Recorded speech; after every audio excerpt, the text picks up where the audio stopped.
Welcome to Unicorns Talk Podcast, your weekly girl talk about Black women, our healing, and manifestation.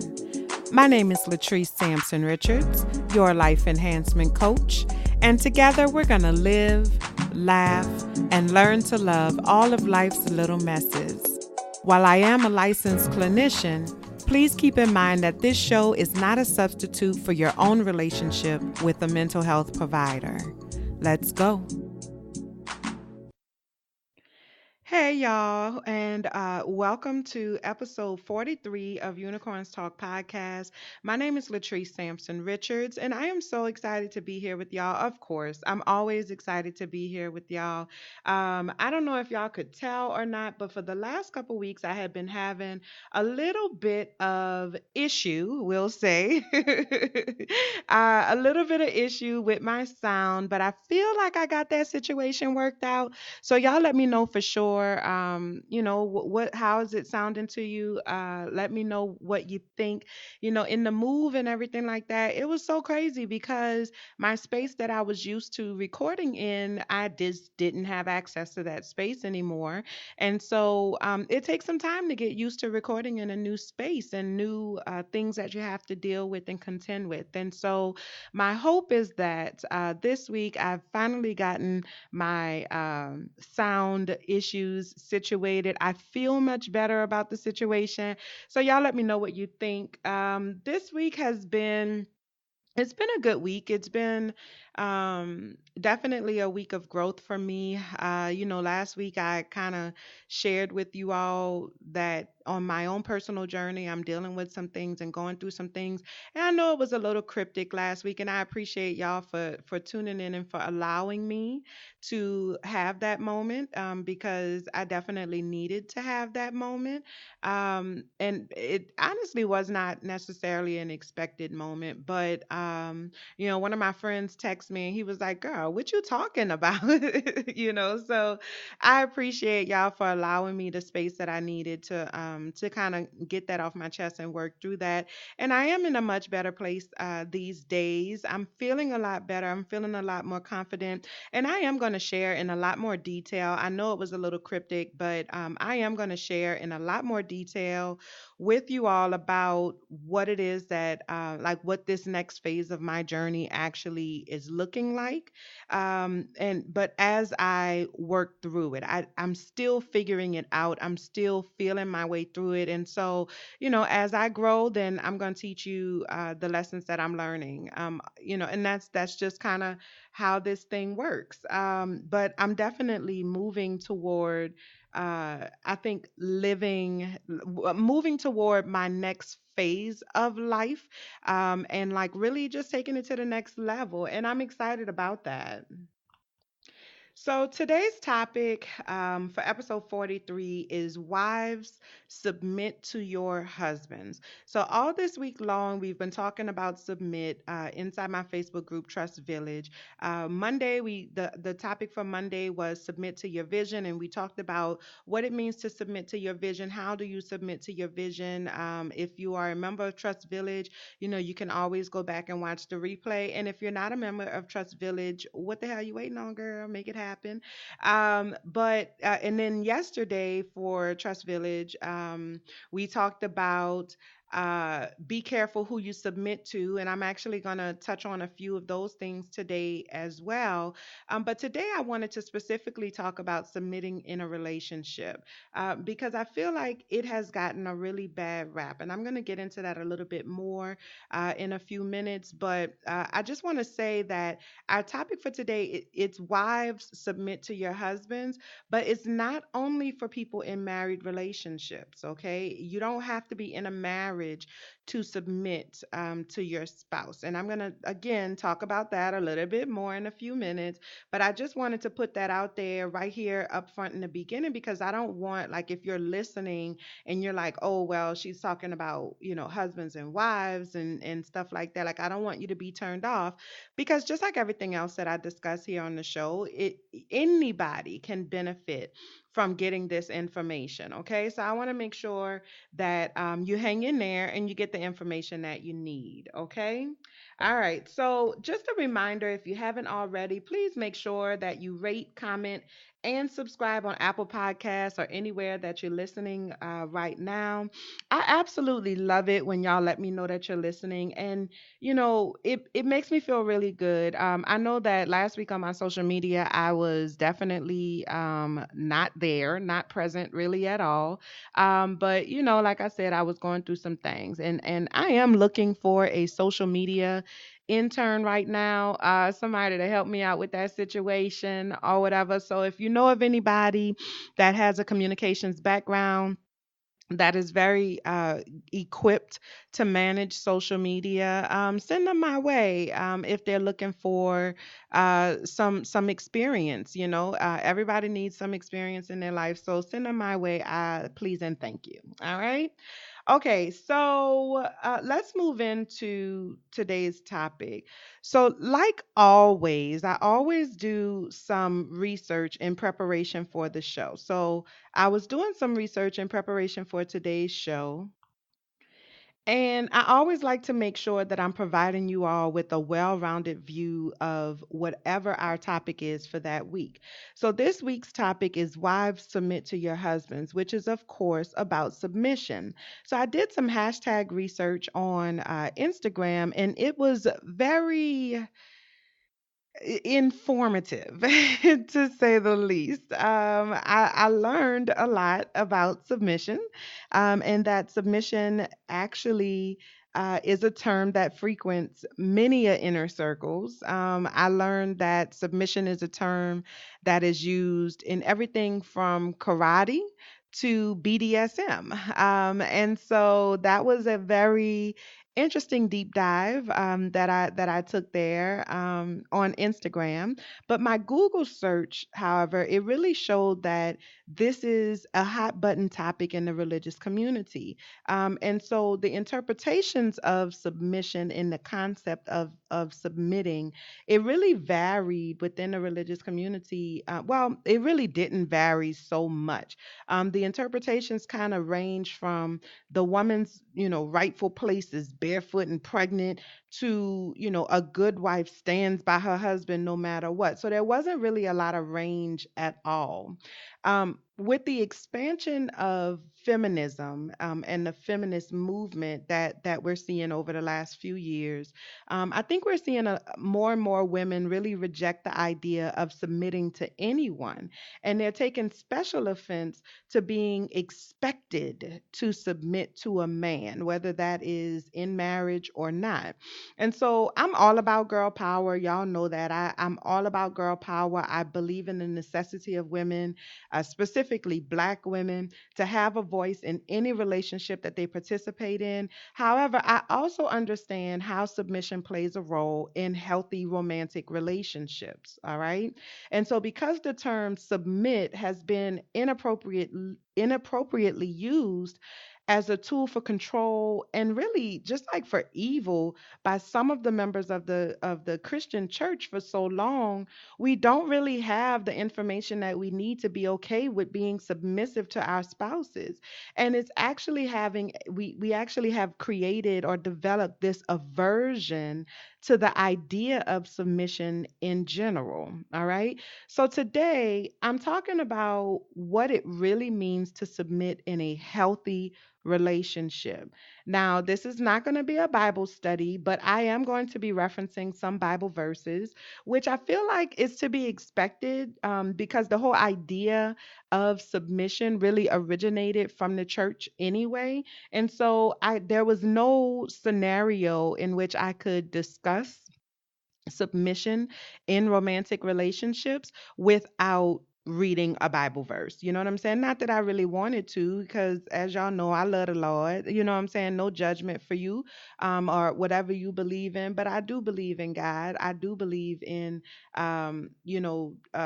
God and Jesus and all of them. You know what I'm saying? So, but I don't want to turn anybody off. Yes, we will be discussing Bible verses, but this is not Bible study. Okay, let's be clear about that. All right. Also, you're gonna hear me use the term relationship way more than you're gonna hear me say marriage as I really like dig in and go through this topic. And that's because the practice of submission has to begin long before the marriage actually takes place. Okay. Well, that's one of the reasons why. Because you don't just, wake up one day submissive. You know what I'm saying? It is a process, it is a journey. And if you are considering marrying someone, then you need to already be in the mindset of being able to be submissive. In fact, I would say that you should not even consider marrying somebody if you cannot fathom yourself being submissive to them, not in the mainstream understanding of what it means to be submissive, but as I'm going to explain it to us today. Okay. So if you cannot see yourself submitting to this person, if you do not see yourself following the lead of this person, then that might not be somebody that you would want to be married to. All right. So you might want to second guess that. Another reason why I'm going to use the term, relationship more so than marriage today is because not everybody that, like, you don't have to be married to someone to be committed to building a long lasting relationship with them. All right. I know people who have been in 20-year relationships and never got married. I mean, come on, let's, look at Oprah and Stedman. There's absolutely some submission that's taken place in that relationship for it to have lasted as long as it did. Some of us are in relationships and cannot get married for whatever reason. Maybe we don't have the finances to get married, or maybe the government is telling us that we can't. You know what I'm saying? So there's a lot of reasons why people are not married, but that doesn't mean that they don't deserve to exist in a healthy relationship all the same. All right. And so I am very much aware that the origins of the idea of submission come from the church and that it was intended specifically for marriage between a husband and a wife. But the reality is that the world has evolved significantly since then, and we need to get over it and we need to get on board. And everybody deserves to be in a healthy relationship. And at the end of the day, submission is a part of any healthy romantic relationship. Point blank, period. That's just what it is. Okay. So I don't care what kind of relationship you're in. If you want that relationship to be a healthy relationship, then keep listening because I'm going to give you some information on how to make that happen. All right. Okay. So let's get started. Um, of course, I think the logical place to start this conversation is around the biblical understanding of submission. So I want to start off by reading the most widely quoted Bible verse. Now, the Bible talks about submission multiple times, right? But there's one Bible verse in particular that is used over and over in the Christian faith, when this topic comes up in this debate, if you will, comes up. And so I want to read a piece of that passage so that we can all be on the same page, okay? And that is Ephesians chapter 5, verse 22 through 24, all right? And it says, "Wives, submit to your husbands as to the Lord. For the husband is the head of the wife, as Christ is the head of the church, his body, of which he is the Savior. Now, as the church submits to Christ, so also wives should submit to their husbands in everything." Okay? So this verse is often misinterpreted as meaning that basically a man can say and do whatever the fuck he want to do to their spouse, and that you just have to kind of take it because that's what a submissive wife does, because that's what it means to be submissive. However, like, this thought process is not conducive to a healthy relationship at all. Okay. I wanted to, what really got me talking about submission is that my husband and I celebrated our 2-year wedding anniversary on Sunday. So, yay. We celebrated our second wedding anniversary on Sunday. And so, as it was approaching, I wanted my husband to do an episode with me. I wanted him to be a guest on my show, but he was not feeling that at all. He doesn't like being, on the microphone. He actually did a radio interview with me one time. I had an interview when I was in Texas, and he came on the radio. He came just to support me, but he ended up getting on the mic, and he did not like it at all. So this is not really his thing. But it got me to thinking about submitting and what that really means, because I have had to learn how to submit to my husband. And as I shared with my Trust Village ladies last night, like, my husband is the first man in my life, in flesh and blood, that I have been able to submit to. Okay? He is the first man in my life that I have been able to submit to. And that is significant because the submissive kind of chick. You know what I'm saying? And so there's, this idea that in order to be a good wife, you have to just take it. You have to just take whatever is given. I know that that is not true, and I wanted to address that this week. And so anyway, that's how a week of submit was basically developed or created. Okay. And so you know we talked about, I was just saying how that verse is often misinterpreted as basically like a husband can do whatever they want to do, and the wife just has to kind of deal with it and put up with it. And that's not the reality. Submission in a healthy relationship, it's not servitude, right? It doesn't mean that you become a slave to your significant other, that your job is to wait on them hand and foot at all times, and that's all you need to focus on is waiting on them hand and foot. That's poppycock. That's foolish. It's not realistic, especially given the times. Okay? Submission is not servitude. It's also not degrading. All right. When you submit to your spouse, to your significant other in a relationship, that doesn't give them leeway to treat you like shit. That doesn't give them, godly ordained power to degrade you, to treat you as though you are less than.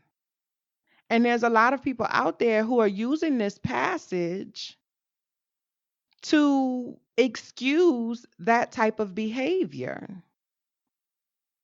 All right. I've seen stories and read stories, and I've actually experienced women who come into my office, all right, when I had my private practice, saying how like they are experiencing domestic violence, domestic abuse within their marriage, within their relationship, and they're told to tough it out.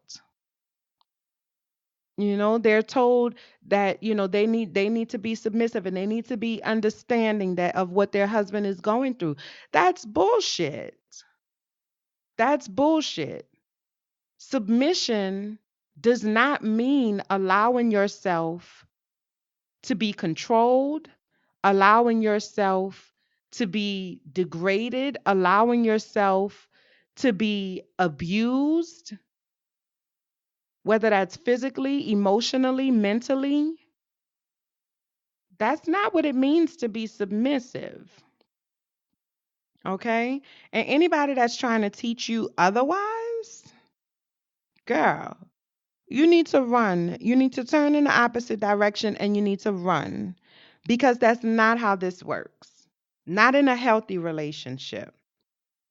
Okay? And excuse me if I'm wrong, but I thought that that's what the goal here was to exist in healthy relationships, right?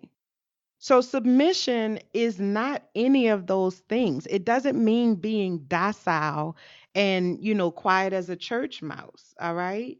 There is nothing about submitting to your husband that requires you to be his yes man or to be his doormat. All right. Submission in a relationship involves being supportive of your spouse as they assume the role of guiding you and your family. That is what it means to be submissive. That support can come in many different forms. Sometimes it's celebrating their wins, and sometimes it's pushing them to be a better version of themselves. Sometimes it means checking them when they are completely out of damn line. And sometimes it means processing your anger on your own until you can get to a place where you can discuss the actual issues that like created that anger in you to begin with, instead of just getting lost in the emotion. It's about exercising restraint over your emotions and your desires and having empathy for your spouse, even when sometimes they don't deserve it. Because we all find ourselves in a place where we need empathy, but we don't deserve it. I know I have. I know I have. Okay? All right? Submitting to your husband is not about being weak and allowing yourself to be controlled or taken advantage of. It's about being a good team player.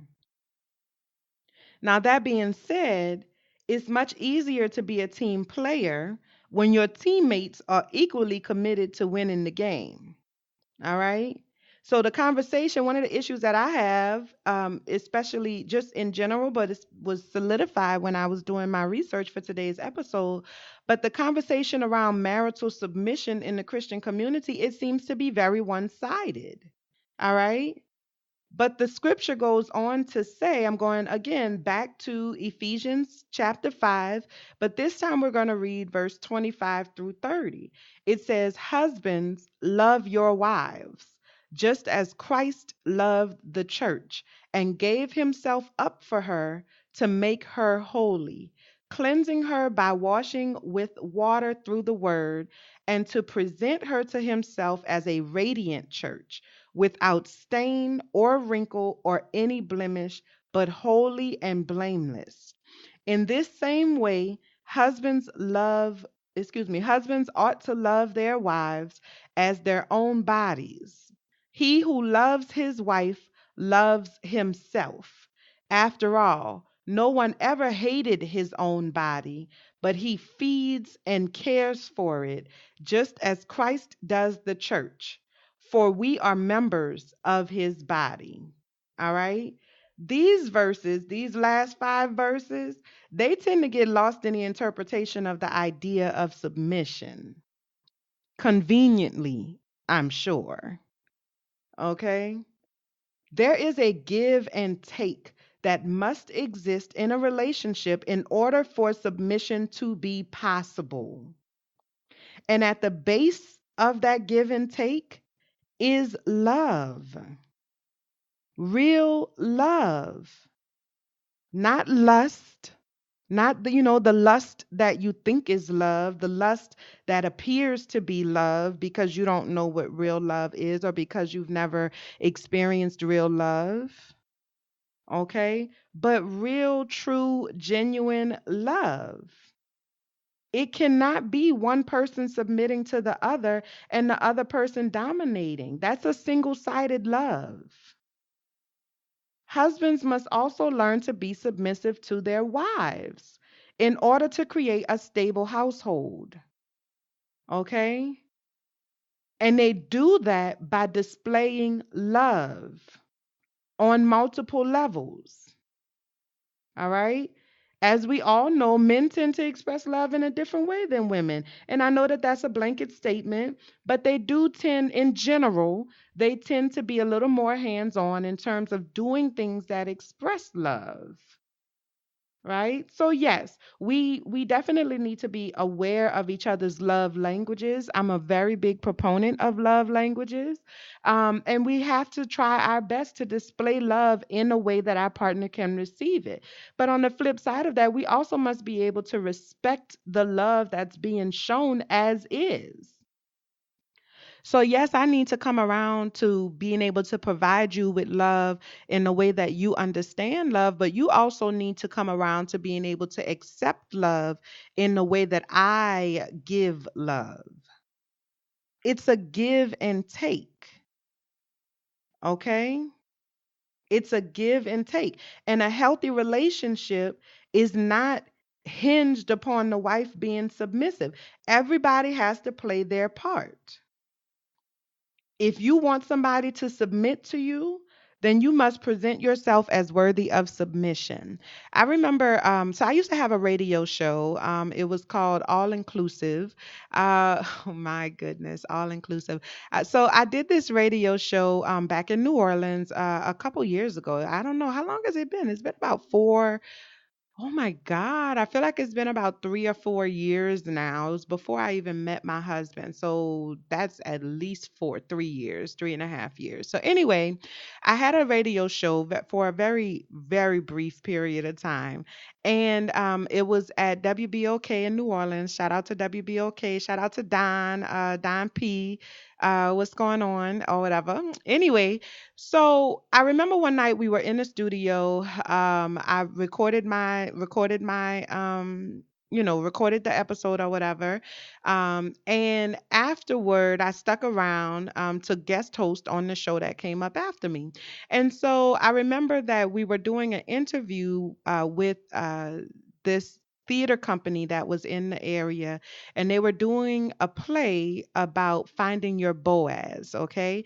And so, for those of you who don't know, Boaz is supposed to is a he's a character from the Bible. I don't know the whole like intricacies of the story, but I know that Boaz is utilized as the picture of the perfect man, right? So, when you think about the kind of man that you want to have, the kind of man that you want to marry, most women will say, I'm finding my Boaz. I'm looking for, waiting for my Boaz, right? And so Boaz is the picture of, the ideal husband. And so we were talking before the interview started, and the guy who wrote, the writer of the play, was talking to me. And at this time, girl, I hadn't even met my husband. I was not in a good place in terms of relationships. I was not in a relationship, but I had a few on my team or whatever. I believes in keeping a team, when you're single, when you are single, okay? But anyway, so he was asking me, why are you not in a relationship? Which, side note, stop asking women that. You know what I'm saying? Like, if I like, why is that even a question that you're asking me? Okay. So anyway, he asked me, why are you not in a relationship? And I said, I ask myself that question every single day, because I really wanted to be in a relationship, but the relationships that I currently had, they just, it wasn't them was not the right relationships for me.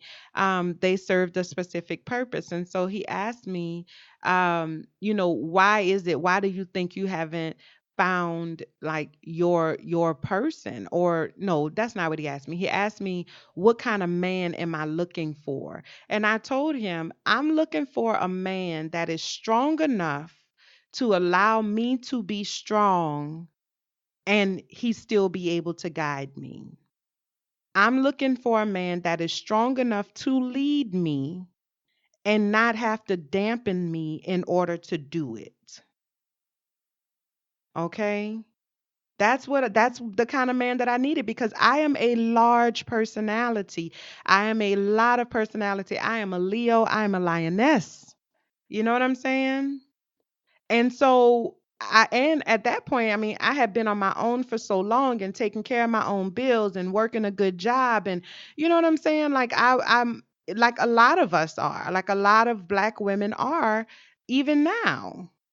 Right. So you can't just come up in my life talking no bullshit, talking about I need to submit to you, and you're not prepared to take on that responsibility, right? And so, in order for, me to be able to submit to someone, he had to first present himself as someone worthy of submission. Okay. And so I want to talk really quickly about someone who is worthy of submission. How do you know, or what are the three traits, the things that you need to look for in a person that you are thinking about submitting to? Okay. There's three traits. Like I said, I talked about this on Monday in Trust Village for the Empower Your Vision Masterclass weekly live Q&A. And so I'm just really going to touch on it, not Monday, Tuesday for live stream Tuesday in Trust Village.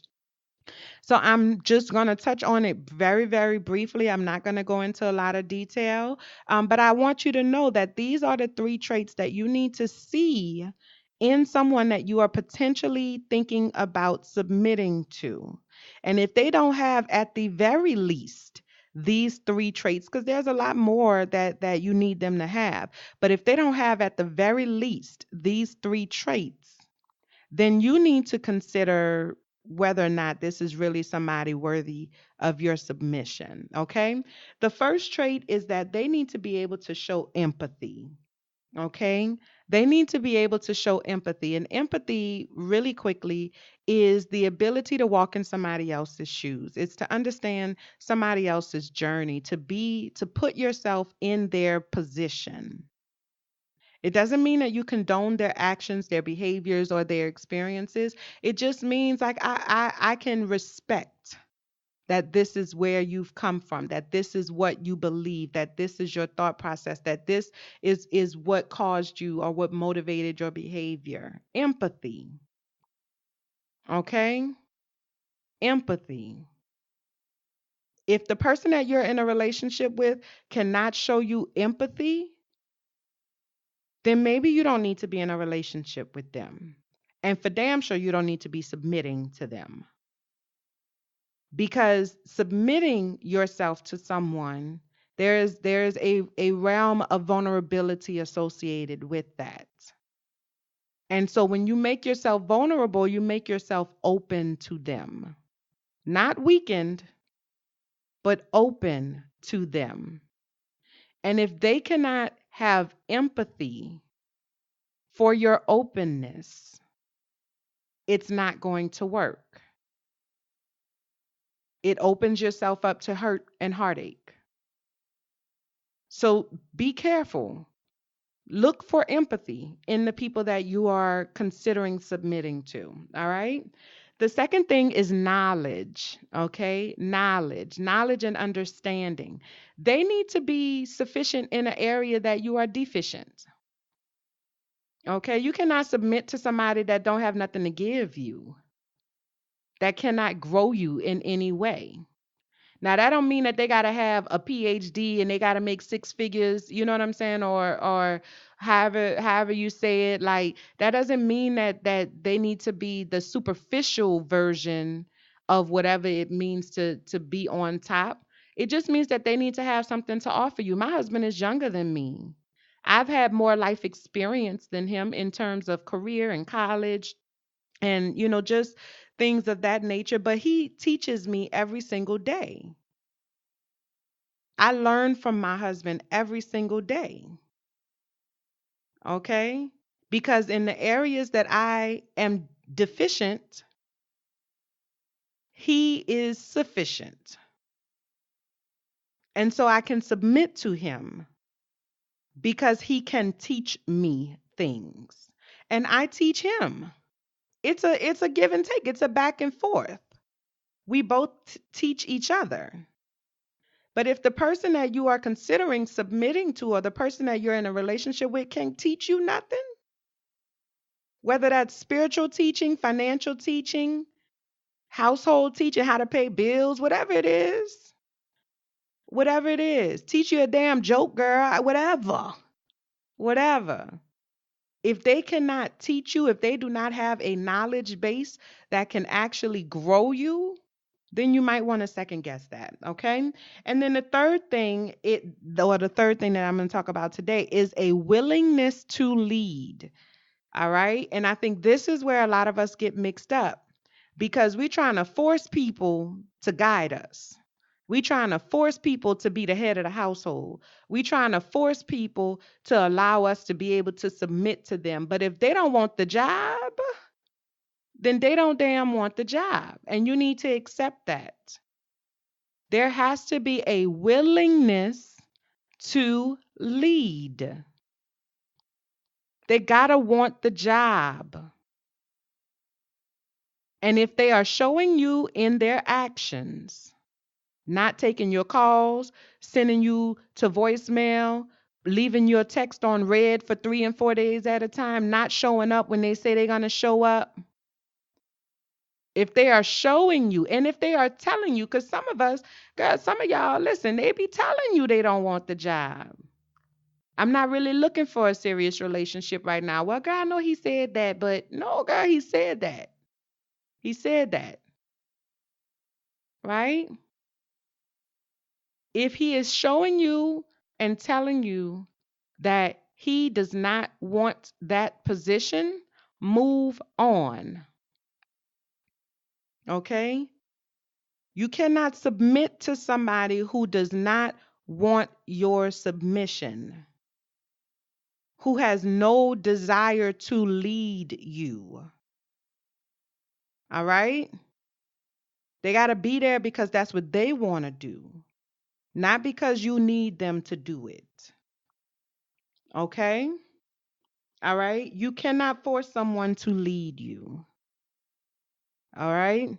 So that's all I have for y'all today in terms of submitting and understanding submission in a relationship. Like I said, I know I use the term husband and wife a lot, but I also use the term relationships. I want y'all to really know and understand that this applies to all romantic relationships. I don't care what it looked like.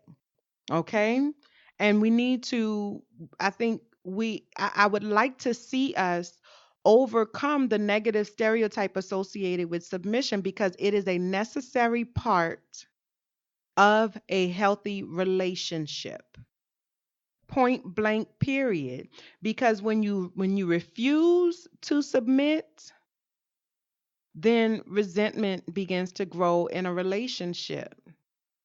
The whole point of committing your life to somebody is to have somebody to spend your life with, to grow with, to learn with, to fail with, to not have to do this by yourself. And you have to submit to the reality of that. Let it happen. Okay, so I hope that this information helped you out. I'm sorry about that. I hope that this information helped you out and that, maybe you'll give submission another chance and really shift your thought process on what it means to submit. All right. As usual, I would love to hear what y'all have to say about submission. What are your thoughts about submission? I'm going to be making a post this week asking you what your thoughts about submission are. I would love to hear your stories of submission or whatever it is. Now, look, don't go to that BDSM lane. We ain't talking about that kind of submission, to each his own. This is a judgment free zone. But make sure y'all check me out. Like check it out on my Instagram page. Talk to me. I'm definitely gonna be making more of an effort to talk back to y'all. All right. Okay. Coming up next is high five.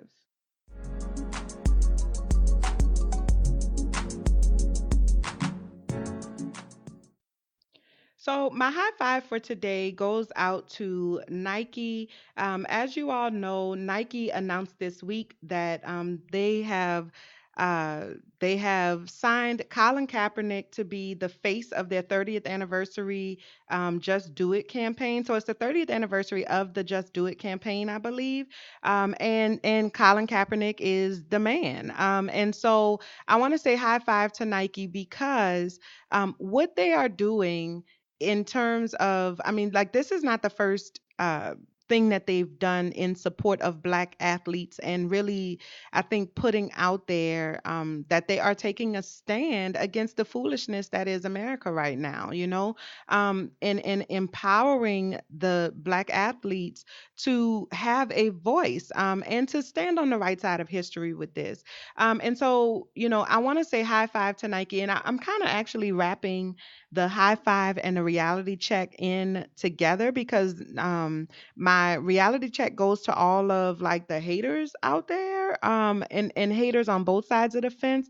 And I'm going to get to that. I want to say high five to Nike for taking a stand, for standing up and supporting something that is not necessarily, um, like looked at by a large segment of the population as something that is honorable. You know what I'm saying? Like they're trying to make the take a knee movement something that it's not. And we all know that, right? And so for Nike, a huge, huge brand like Nike, Nike is synonymous with the sports industry, not just with football, but with the sports industry in America, period. Nike is a huge, huge part of creating that culture. You know what I'm saying? And so for Nike to take a stand in support of the take a knee movement in this way, and to take such a huge stand, I think that takes a lot of balls. You know what I'm saying? Or I need to come up with another way of saying that, because I feel like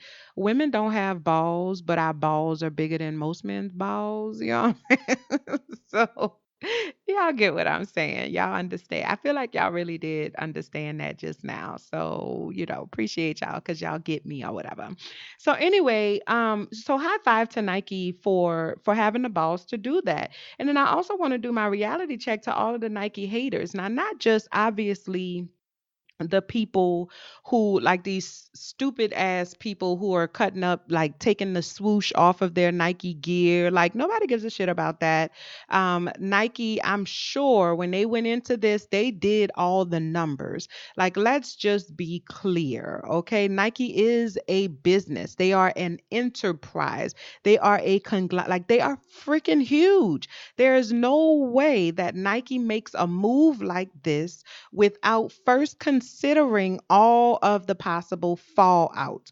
It's just not logical to think that they would go about making such a stand without considering all of the possible fallout. Okay. So that means that they took this into consideration before they decided to move forward, and they moved forward anyway. Okay. So, get your whole life to all of the people who cutting off the swoosh on their Nike shorts. That does nothing. And in actuality, it is wasteful in a lot of ways, because y'all talking about y'all, the take a knee movement or whatever is against the flag and veterans and all of that, which is, it's not even logical, because you're cutting up clothes and they have veterans on the streets under bridges on corners begging for money so that they could buy clothes. So it's wasteful, it's stupid, it's irrelevant, and nobody gives a shit. You know what I'm saying? There's that. But then on the other side of that, I think also I've seen a lot of posts, well, not a lot, but I have one or two people, I hate to call them friends because we're not friends, we just associates. You know what I'm saying? Like I know them or whatever, on my Facebook page, that have been complaining the whole time, talking about, so now Nike get a pass for this, that, and the other, and now why are we so quick to invite people to the table? Let me tell you this. Yes, there is money involved. It is a business. Nike is a business, point blank, period. And they know where their bread is buttered. They know and understand that the bulk of their money comes from Black people. They get it. They understand it. There's no question about it. Nobody ever even, I think, suggested anything otherwise. You know what I'm saying? However, they didn't have to do it.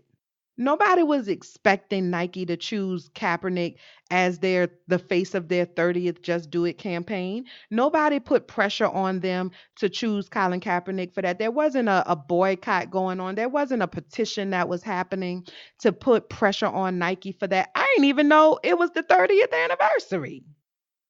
If we're going to be all the way real, I didn't even know until they announced it. Okay? They did it because they believe in the cause and they wanted to make that clear. All right?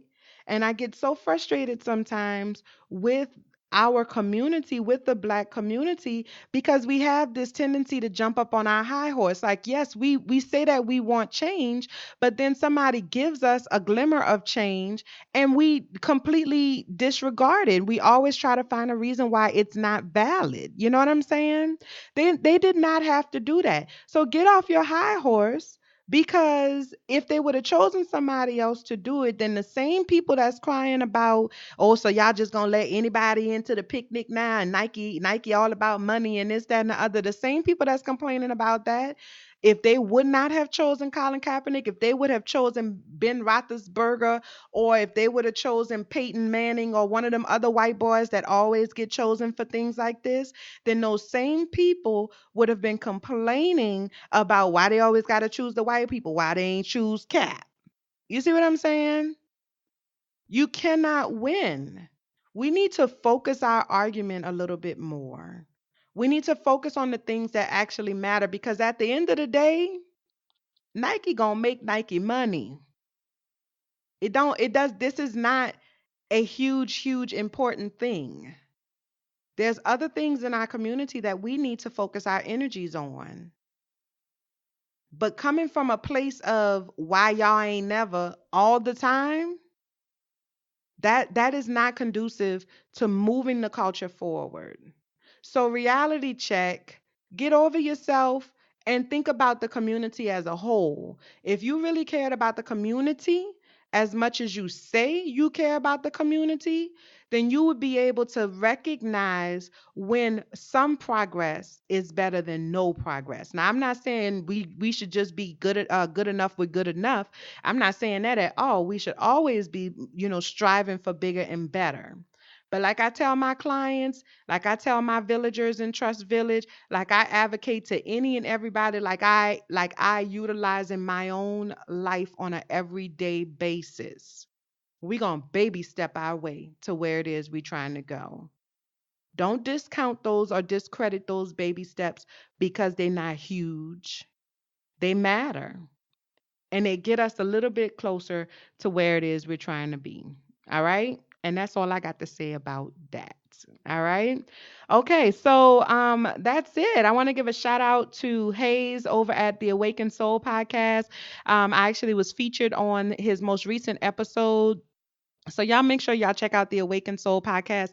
I love this guy. I love his show. I feel like our shows are very complementary to each other. So if you like my show, I'm pretty sure you will enjoy his show as well. He has a very unique voice, and I appreciate that voice. And so thank you so much, Hayes, for having me on your show. I really enjoyed sitting down and talking with you. Y'all check out the Awakened Soul podcast. He's also going to be featured. He's one of the podcasts that's going to be doing a live show at this year's A Pod Connection in Atlanta. Okay. So y'all know I'm going to be doing a live show in Atlanta at A Pod Connection. And it's going to be held from October 5th through the 7th. And let's see, you can use my special code Unicorns Talk to get $5 off. The tickets are $25. And so you can use the code Unicorns Talk, all caps, two words, to get $5 off your ticket price. And you can actually register when you purchase your ticket. You can register for the meet and greet on Friday, October 5th. So I could see you and hug your face so you could get some merch and things like that. I can't wait to see y'all. Okay. And that's again a Pod Connection, ATL. Check them out. The link to get your ticket and to get more information is going to be in the show description for today. Also, as you all know, I have partnered with Talkspace online therapy platform as a provider for the state of Louisiana. And I'm actually working on partnering with another online counseling, because I know some people have reservations about online counseling, but it is awesome and amazing. Anytime you get an opportunity to talk to a licensed therapist, I strongly recommend it. Okay. And so now you can reach out to your therapist any day of the time, any time of the day or night. inside of a secure online therapy room, and get the help that you need. Everybody could use somebody to talk to every now and then. And let's just be real, we do everything else online. Why not do therapy online as well? It's convenient, it's effective. My client list is growing every single day. I actually just got a new client right before I started recording today. So, check out Talkspace Therapy for How You Live. If you live in the state of Louisiana, you can request me by name and they will get you directly to me. But even if you don't live in the state of Louisiana, check it out, because they have good therapists and you can select the exact type of therapist you want. If you're looking for a black therapist, you can request a black therapist. If you're looking for a therapist that specializes in LGBT community and issues, then you can specifically request that. If you want a therapist that works with addictions, you can request that. Like, you can get the exact therapist that you are looking for, without having to sift through a whole bunch of bullshit. So give it a try, y'all. Try out Talkspace or whatever. Okay. What else? Make sure you follow me on all of the social medias, at Unicorns Talk Pod on Facebook, Instagram, and Twitter. You can also listen on the web and find out everywhere that the show is available by going to my website, latricesampsonrichards.com. Or you can follow me directly on Facebook and Instagram at Latrice Sampson Richards and on Twitter at L. Sam Richards. Of course, make sure you join Trust Village, because what you waiting on, and you can register for my free Empower Your Vision Masterclass. Make that happen as well. That's all I got for y'all today. Don't forget to let me know what y'all think about the sound. I feel pretty good about it. I really do. Okay. I love y'all and I appreciate y'all. And until next time, be well. Bye, y'all.